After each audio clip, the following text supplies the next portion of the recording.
Welcome to the Manuchehri podcast. Over the last 30 years, it has been my joy to assist humanity in aligning with their magnificence so they may heal, discover their natural gifts, and communicate with loved ones living on the other side. May you also experience delight while we dance in the powerful, intuitive world of energy. Let's get going. Hello, everyone. Welcome to Where Energy Meets the Divine. I'm so excited that you've returned to my podcast, or if this is your first time, welcome. Everybody, welcome.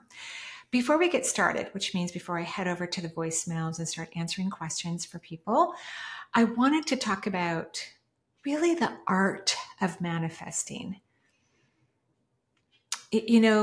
Humans, I think we're just trained at such an early age to focus on all the things that are wrong, or all the things we have to do to get to that thing that we want, or focusing on the lack that thing is not with us.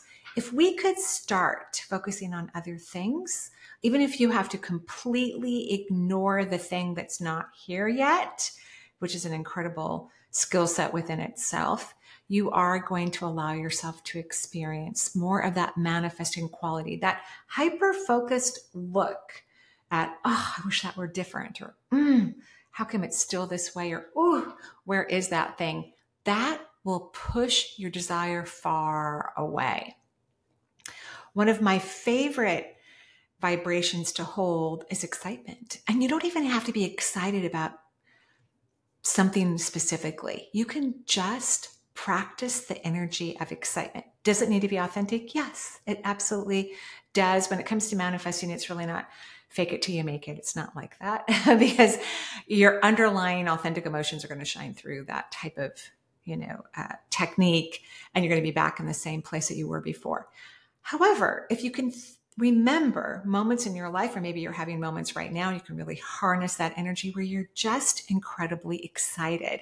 Before I came in to do the podcast, I was practicing because I play pickleball, and the partner that I played pickleball with, we had some private coaching today, and our homework assignment was to, make sure that we get the pickleball right in the center of the paddle, because that's actually where it's cushioned, or where it's supposed to be hitting.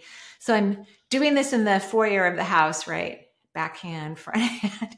Charles is jumping up and down. He's incredibly excited. Every time I drop the ball, he goes and gets it. So I have to go get another ball. We had so much fun. That's like authentic excitement.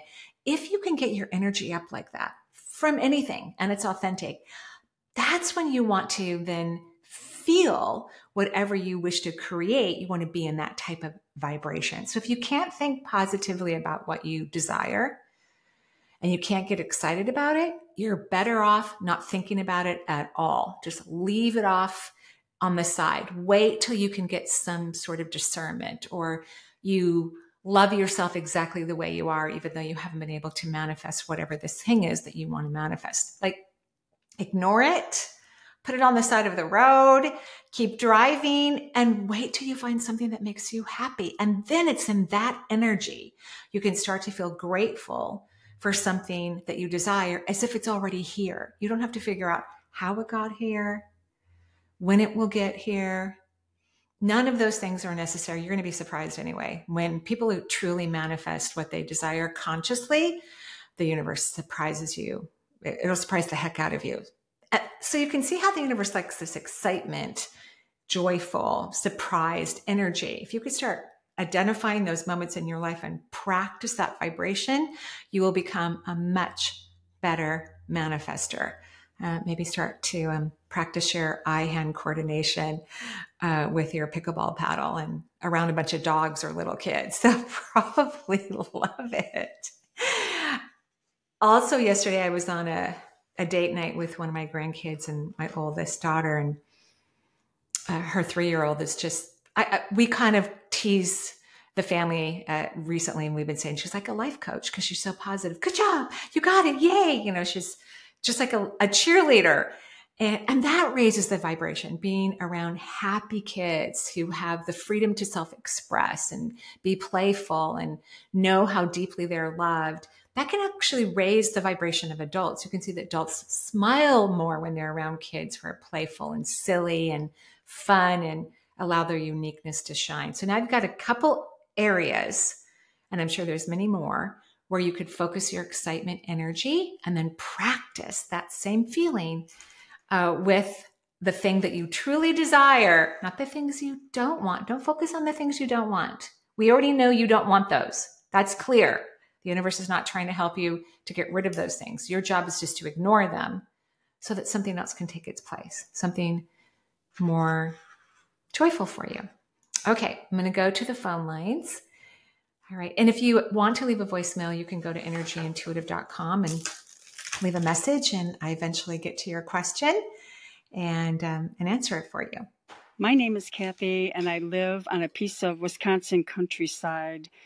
I feel so fortunate and grateful for my family, friends, and experiences I have had. Traveling, creativity, and being in nature always gives me a sense of presence and inner peace. Yet I get feelings of being unworthy. I wonder where this comes from. Childhood? Past lives? Please share your much appreciated insights. Thank you, Kathy. I hope you're having fun in your magical part of the world. Yeah, it can come from past lives. Anything that we're working on in this lifetime is from past lives, but it's really a big part of the human condition. And, you know, parents haven't always been the best to really raise the vibration of unconditional love with their children historically. I mean, a lot of shaming, blaming, fear conversations have occurred in childhood. So it kind of doesn't matter when or how it happened, FYI. Kind of doesn't matter. What matters is that you change this. Like, you have to start being loving and kind to yourself. That's why I'm a fan of any amount of work that includes self-love. I'm a fan. I think it's critical. Every time I fall more deeply in love with myself, my life gets better. I'll look younger. My body will be healthier. I will have more success at work, more fulfilling relationships, more play. Just everything changes. Self-love, self-appreciation creates an upgrade in your life, which I think you're sensing. You know, you're noticing this. Where is the self-loathing coming from? So the majority of the human population, like somewhere in the 90 percentile, self-loathes. They don't like themselves. They hate themselves, literally. That's why I call it the human condition. It's part of, you know, what humans are working on to replace and to have a different experience with. So fall in love with yourself. A lot of internal dialogue. And self-love is an emotion. It's not just a thought. It's an actual feeling. Like when I'm loving my grandkids or my children or my son-in-laws, other family members, you want to capture that authentic moment that you're having with someone and then transfer it into your body for yourself. It's very fun. It feels really good. Initially, there might be some sort of resistance about it because we've been educated to react the opposite, that if you love yourself or you like yourself, you're not humble and you're full of ego, which is, again, part of the human condition where we have these false ideas about self-love. I mean, wouldn't we want every child in the world to love themselves? Of course we would. So that means all the adults need to figure that out too. They need to start having those experiences. And then our children will get that experience authentically, like osmosis. Good question. Thank you.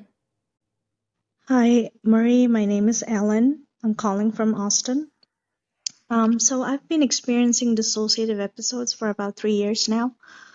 And how I would describe my dissociative episodes is as though my soul leaves my body and looks at me. And it's floating up above me and it's looking at me as though it's reprimanding me or it's disappointed in me.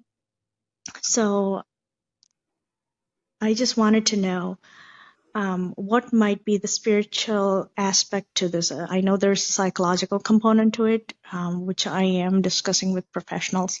However, I wanted to know what might be the spiritual aspect to it. So I would like to know your insights. Thank you. Thank you, Ellen. So none of that is spiritual. The soul doesn't leave your body. It's a part of who you are. It's like part of your soul came down as energy and is housed in your physical body. So it won't leave until it's time for us to go. And it would never ridicule anyone. even the most hardened criminals would never be scolded or shamed by the soul. The soul is unconditional in its love. I would say this is a part of your ego. It's the ego that's unkind. It's the ego that reprimands everything. The ego is drenched in fear. So this is a fear-related experience. It's not a spiritual experience, other than the fact that you're having, this visual, creative experience where you feel like part of your soul is standing outside of you. That part is kind of cool and interesting, not the yelling part. That part's not cool. So all of that is not spiritual. And I'm not even sure if I would call this a dissociation. I mean, I'm not a therapist, but you're fully aware of it. Lots of people feel self-criticism. They just may not see it happening, but they feel it. They can hear it. It's in their brain. You're having a little bit more of a clear sentient experience with your ego, which is drenched in fear. Interesting question. Thank you for calling in. I really liked it. Thank you. My name's Dena. I'm 52 and I live in Missouri. I have had a lot of issues lately. I'm an Aquarius and I'm a fixed sign and I am stubborn. And I need to know what I'm hanging on to from the past that's stomping my love relationships. Okay. Well, first of all, you're not just an Aquarius. So that's your sun sign. But everyone has 3 signs. So we have a sun sign, a moon, and a rising sign. And actually, when we read our astrology, it's actually highly recommended that we read from our rising sign, because the rising sign is based on birth time. And so when you listen to your astrology, like if you listen to it online, even if you have your astrology reading, they want to know your birth time, because then they can look at all the houses accurately. So to say that you're, this fixed sign of Aquarius, that's just a third of the story. You have other parts. Do you have other parts that are fixed? I don't know. I don't know your birth date or your birth time, and I'm not an astrologer. But I think some people, we all have areas of ourselves where we can be stubborn. It's not necessarily a bad thing. But I think a lot of times people blame things on their astrology, and I don't think that's a good idea. But overall, you do have resistance to loving yourself. I know I say it all the time, but it's true. Self-love is so critical. People can only love us to the level that we love ourselves. And when we love ourselves, we become more vulnerable because we feel safer. When you are your best parent, you are your best partner, your best mentor, but you have to have a relationship with yourself and know yourself well so you can love and adore and cherish so many parts of you. And then you can have healthy and wonderful relationships with other people.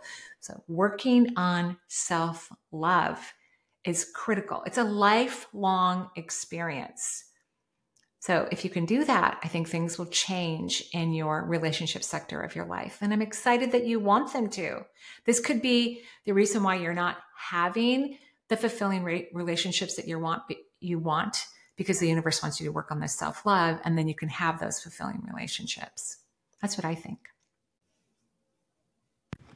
Hi, Marie. My name is Melanie. I've been working as a practitioner in several emotional release modalities, including breath work, EFT, inner child work, chakra work, and a little bit of Reiki. I would love to learn to channel. It sounds so fun, and I think it'd be an awesome supplement to my practice. I wondered if you could tell me which of the clairs I have and what would be the best thing I could do to develop this ability. Thank you so much. Hi, Melanie. I think you have all the clairs, by the way. You will need to practice quieting your mind. You will need to meditate, and meditate often in order to channel. It's a requirement to keep this clarity above your head and your connection to the universe. The crown chakra is a non-judgmental vortex, and humans judge all the time. I mean, it's a constant part of their life experience. So when you meditate and relax and clear your energy, then you're going to allow the freeway that connects you from your body to the divine to then channel through your body, and then you'll be able to communicate it. So meditation, meditation, meditation, meditation. There was a series of books written by Roberts. I can't remember her first name right now. I don't listen to people's names. Even as I'm listening to all of your names, as you leave voicemails, I really don't remember names because people to me look like, it's Jane Roberts. They look like energy to me. So they may look like a waterfall or the sky or a beautiful turtle. People look very different to me than their names. And so I don't hold on to the vibration of how humans describe who someone is. Like, this is Jane. I'm like, no, that's a waterfall. This is Carl. No, that is a glacier meadow. Yes, I have a very different experience. But you could read some of Jane Roberts' books from this series of Seth Speaks. That's exactly what Esther Hicks did. She's probably the most profound channeler we have on earth today. And she's a unconscious channeler. So she's not awake when she's communicating. She's very talented and gifted. She is probably my favorite spiritual teacher. I've been following her for a very long time. I adore her. So meditation, and then maybe read some of Jane Roberts' material so you can gain some insights. The way because it was written quite a while ago, I think there's some new translations, but it's a lot of language in it. But that's okay. It might put you in a little bit of a trance state and help you to connect to your higher self and channel information. Okay, thank you. Hello, Marie. This is Genevieve. I would like to know about my only son, who's an adult, who shunned me from the family. I would like to know if we will rekindle our relationship. He lives in another state. He has a girlfriend and a baby. And now me as a grandmother, I don't know the baby and I don't have a relationship with my son. I would like to get to know if we are going to rekindle our relationship sometime in the future. Thank you. Thank you, Genevieve. I'm so sorry. I know that's not very fun at all. It will depend if he does some inner work, because sometimes when kids have been over nurtured, they don't give their parents enough credit. I tell my kids all the time, or when they were teenagers and they would act out normally, they didn't do anything unusual at all. They were better behaved than my siblings for sure. I would say, by the way, you have a wonderful mother. You're very lucky. You have a really good, wonderful mother. I would remind them. So sometimes when kids are over nurtured, they don't have a lot of respect for their parents. And they blame their parents for everything. And this is not that uncommon that kids will blame their parents for things. And it doesn't mean that we didn't do something that could have been better. Of course, parenting's a challenging job. It was one of the most fulfilling experiences of my life, but nevertheless challenging. So he's going to need to do some inner work so he stops blaming you for everything, because he does, which is going to take some time. People kind of start to do inner work. It doesn't mean this will take that long, but in a general rule, humans start to do inner work between 38 and 40. That's when they start to go, tired of complaining about my dad. Maybe I should go get some therapy because I'm not happy. He apologized, but I don't care. Whatever the situation is, they start to have this healthier questioning, and they go get some therapy or do some sort of interpersonal work and maybe start to forgive some of the situations that occurred or begin to have honest relationships or conversations. I also think what's challenging for kids overall is that parents are not honest about what's happening in their own relationships. So a lot of parents protect the not so great parent and make them look good and do all kinds of, they don't tell the truth to their kids, and then their kids don't have the correct observation and they're not sure how to feel. And they may feel information or a particular way towards the parent that was actually their best parent. So there was a lot going on, which I think both of these scenarios are accurate when I look at whatever happened with your son. And so he doesn't have the right information. He needs to do some inner work, and that's just going to take time. But I have an idea for you.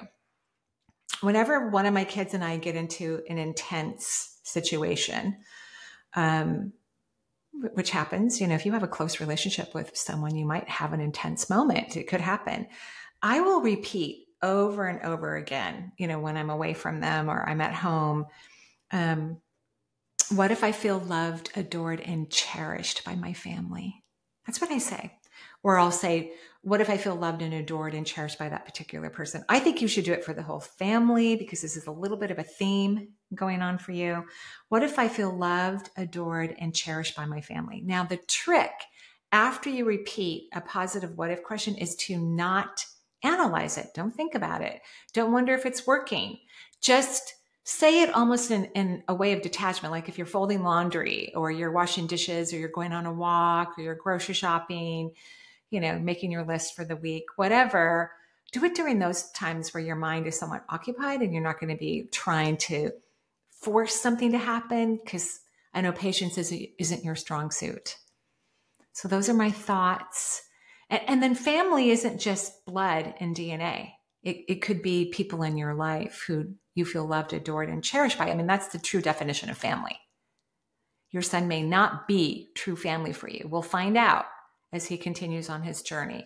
Typically, by the time adult kids have had a child, they tend to start to get nicer to their parents because they realize how hard parenting is. How much work it takes, how exhausting it is, especially if someone was a single parent for any length of time.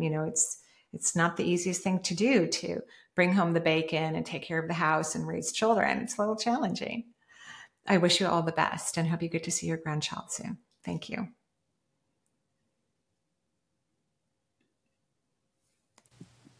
Hi, Marie. It's Brandy from Colorado.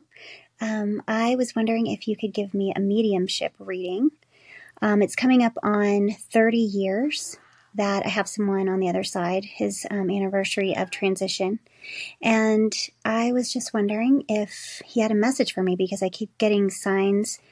And when I try to check in and tune in, I don't really get what he's trying to tell me, but I think he will. So if you could give me that information, that would be amazing. I love this new format. Thank you so much for everything. Love ya. Oh, thank you, Brandy. I love you too. I love all of you a lot. You just have to get out of your head and rest in the lower half of your body. This person really wants you to have an interpersonal relationship with them, even though they live on the other side. The thing I can hear the most is how proud they are of you. And you haven't heard that voice say that to you ever or in a really long time. So they're very, very proud of you. And then I heard the gentleman say, and isn't she gorgeous too? I'm like, yeah, she's really beautiful. I mean, inside and out, beautiful. So they're praising you, which means you haven't had a lot of verbal praise in your life, which people need. Kids need it in particular. It is actually a love language in that book. I think it's called The 5 Languages of Love. One of them is verbal praise. And so a lot of people need verbal praise, and you do. So this person who feels like a parent, but I don't know for sure, but it feels like a parent, is standing inside your auric field on the 3rd layer of your aura, telling you, of course, that they love you, but most importantly, that they're very, very proud of you. Very proud of you. Okay. Have a lovely day. Hi, Marie. My name is Dena. I'm from Indiana. So I just want to start off by saying about a year ago, I was diagnosed with MS. Before that, I was having a lot of issues, wasn't sure what was going on, a lot of numbness and pain, and a lot of different things were going on with me that I just did not know. And also growing up, looking back now that I have my neurologist and doctors asking me questions about how did I feel growing up and this and that. I see different things now of leading up to this. So, yeah, I was diagnosed with that, and I'm having a lot of cognitive issues now also. Still a lot of numbness, and it's all still just so new.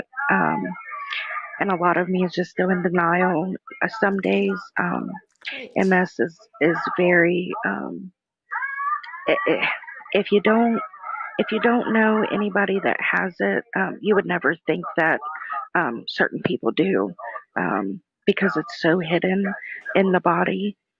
Um, but so I've always been very spiritual and seeing, hearing, feeling, knowing that things were there kind of all my life. But I never pursued it in any way. I didn't know how. So I am just wanting to know, like, how I can um, be in tune more with that. And then also, like, do you have any advice on how I can better take care of myself, better heal myself more, and just feel better overall? I just need some advice from you, and I know that I will get the greatest, and that's why I'm just so happy that I was able to lead this message. Thank you so much for all that you do. Best wishes. Bye. Thanks, Dena. Now, I didn't not listen to this voicemail because of the background noise. It was pretty intense, right? Like, so please, people, when you leave a message, do not have a television on, a radio, or anything like that. Like, please don't have it on. But it reminded me of the radio. That's why I kept it. And of course, an interesting question anyway. But it reminded me of the radio. There was always a ton of back noise on the radio. That's why I love this format, because it's nice and quiet most of the time. First of all, recognize that MS can go into remission. And I would never listen to doctors, the majority of them, when they say you've been having it for years and years and years. MS is one of those autoimmune disorders that the way it's diagnosed, unless people have a lot of scarring in their brain or lesions in their spinal cord, which of course this caller could, Dena could. But it's diagnosed through a series of elimination. And a lot of people who are diagnosed with MS get diagnosed during a very emotionally difficult time in their life. There's a common situation with it. I've had a lot of experience with MS patients, quite a bit actually, and most of them have completely healed, the majority of them. So MS is a disease energetically of doing too much for others. And there's other diseases that fall in that same category, like pancreatitis or, pancreatic cancer. Although the pancreas has also got a denial, like the person doesn't realize that they're doing too much for others. They're just kind of in this weird slave mode. But MS is where you do too much for others. It could even be thinking about them too much, worrying about them too much, worried about the world. I mean, all of that takes energy. It's not healthy. And some people don't have the bandwidth within their immune system to be able to be expelling all this energy. And a lot of people who are sensitive to the multisensory world don't know how to rest in the heart chakra in a healthy way. The heart chakra, its emotional component is called universal love. And universal love is neutral. It doesn't overcare. It's not over empathetic. It loves, but it loves everything. Like the universe loves everything. It doesn't think that anything's bad or wrong. Even all the things on earth that humanity thinks is wrong, the heavens does not. It loves all forms of creation. So that's what you're going to have to do is, first of all, stop taking care of everyone, please. In fact, your intuition will improve enormously when you stay in your own body and take care of your own self and listen to your own emotional vibration and not get over connected to other people from this over empathetic place. It's not in your best interest. And that is what has caused these symptoms that you've had. And I'm all for it going away, 100% leaving your body. That's what I'm putting my energy for. Not for you to get comfortable with it, but for you to continue to change your perception and elevate your vibration so that MS cannot be in your body. Because everything's a vibration. Every disease is a vibration. Every problem is a vibration. And our job is to change the vibration and the frequency of that thing, or change ourselves. And then that thing can no longer participate in our world. So that's what I'm pushing for. Thank you. Hi, Marie. This is Lauren from the Big Island of Hawaii. I'm calling to ask about my current relationship. I am wondering if I should continue to dig deeper and try to work through things in my current romantic relationship that I'm in, or if I should try to make moves to kind of consciously uncouple and separate. We do have a daughter. I want to do the best thing for both of us and the best thing for her. Any insights or guidance in that would be really appreciated. Thank you so much. Thank you, Laura, and aloha. Aloha. Can't even say this right now. I'm going to be in Hawaii next month, so I better get my language down. What I heard as you were speaking is to stop refereeing your partner. Like you want your partner to be a certain way. I'm sure your partner would love to be everything that you want your partner to be, but you're refereeing. You put in a lot of energy into this relationship, trying to get it to look a certain way and be a certain way. And the universe is asking you to stop refereeing, put down the flags, and just let your partner be whom your partner is, because that's going to get you the clarity. That's going to get you the clarity. Is all the things that I've done, has this helped? Has it changed anything? Are we improving? Are things getting better? If you keep refereeing, you're not going to know. You're just going to make excuses or, make excuses in front of other people. So that's what I think. Put down all the flags, be yourself, continue to speak your truth, do what you want that's in your best interest and throughout your day, but stop refereeing your partner. Don't work so hard to make your partner look good, and let your partner be who they are, exactly who they are right now. And then you're going to know for sure. I do think you will leave this relationship ultimately, honestly, but you have to learn to stop refereeing anyway, because you might be doing this in other relationships, and that's not healthy either. Referee kind of looks like this. You make excuses for someone's behavior, and in your mind, you're going, well, they didn't mean that. They didn't really mean that. They really meant this. And you might even talk to them and they will agree. Yeah, I really meant that thing that you thought that I meant. So if you could stop all of that and just let your partner be who your partner is, that'll be lovely. Okay, aloha. When I'm channeling information, I'm not an unconscious channeler, I'm a conscious channeler. Sometimes the logical things are harder for me to grasp. So I think you're going to have fun in this exercise, and you need it anyway. Whether you stay in this relationship or not, you need this. That's how we find out who the best people are to be our friends or our lovers. We're not refereeing their behavior. We're not making excuses for the behavior. And then they get to surprise and delight us, and then love and adore us and cherish us in the ways that we deserve. Okay.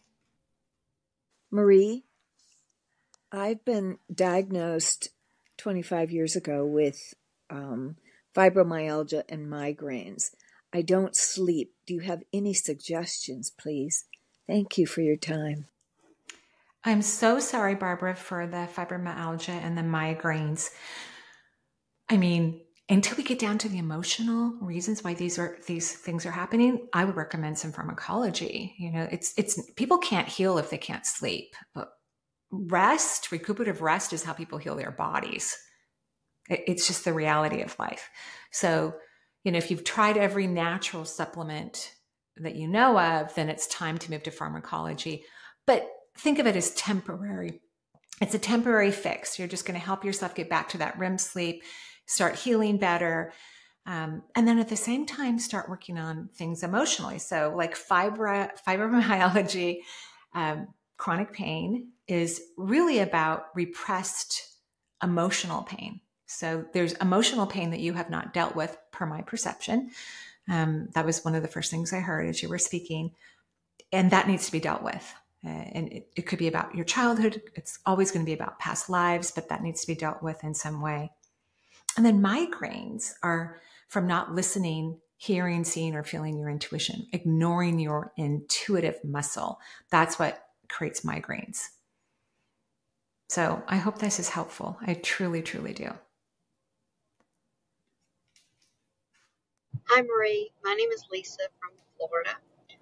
My question is, would my seeing an energy healer help me to hear my spirit team, my guides, a little more quickly than I'm getting there on my own. Thank you so much, Marie. I hope you have a great weekend. Thank you, Lisa. It could, if you have a talented, skilled, happy, fulfilled energy healer working on you, it certainly could. I would recommend that you take some Reiki. And most people teach it in segments. So they teach Reiki 1 and then Reiki 2 and then Reiki 3. I teach it all in a weekend, actually, which very few people do. But Reiki elevates the energy and the vibration in your body through the attunements that you receive. It changes the calibration of your frequency, and it makes it much easier for people to have spiritual experiences. At least that's what I've experienced myself. And that's what many people have told me after they've taken classes from me or others. So it could help. It wouldn't hurt at all, but also consider studying Reiki. Even reading books about it could be helpful. Okay, thank you. Hello, Marie. Zoya here. I'm sending you a message because I was listening to one of your interviews and I found it so quite amazing that you said you are so happy to get up every morning and looking for a new day, and that you are so happy that you are on the planet Earth and you would love to come back again here, because I have a different experience. I've born in Iran. I'm grown up in Iran. So during the war, lots of traumas, which I think I have sometime before I come to the planet that I have chosen them for some reason. And I started my spiritual experience since a long time ago. I started to learn a lot about the spiritual world, and I took lots of energy therapy, different type of classes, and somehow I have never been happy, feeling okay. And I'm deeply depressed, and I would love, and inside me I want always just to leave the planet. I have a little son, so I live now in Germany since 5-6 years, and my depression has increased. And I really don't know what can I do, and how can I help myself to get out of this a bad frequency. I tried a lot. I listened to lots of channelers, and I practice. I get better 2-3 days, and again I go back to the same status that I was. I would love to listen to my spiritual guides, but I always think that, well, I don't have the ability to have some experiences, and I don't know that so many times the voices that I hear, is it my mind or is it my higher self? I cannot make any difference, and I'm lost, and I cannot decide in I cannot decide in anything. I always think it's wrong, it's right, it's wrong, it's right, and then all the time this is always coming to me that I think I should do this, and then as soon as I start to go toward it, I have the complete reverse feeling and I go down. Thank you for all your help, and I hope to hear from you. Thank you. Bye. Thank you, Zoya. And well, we know it's not Iran because you're not in Iran right now. You're in Germany. My children are half Iranian, and 2 have actually been to Iran. I've never been. Their dad didn't take us when we were married, but he did take our two of our children after we were not married any longer. And it's a tough country, it's obviously it's had a lot of heartache and issues and problems, and of course it continues today. But you're not there anymore. You're not in Iran. So we know that you said you're more depressed in Germany, actually. So depression for the majority of the population is clearly one thing. And I've worked with thousands, many, many, many thousands of people around the world, even Iranians, and Germans and African people and Chinese, people who live in China. So I've worked with many, many people around the world. This really comes from your mind. Depression and anxiety for 95% of the population comes from overthinking, analyzing, and processing. So first of all, you haven't learned to stop thinking from your mind. And when people think negatively, which is what people do, 95% of the people who overthink and analyze have negative thoughts. If I only paid attention to my mind, I would not be in high energy. I would not be happy. I would not be fulfilled, because the mind is where the ego resides, and the ego is drenched in fear.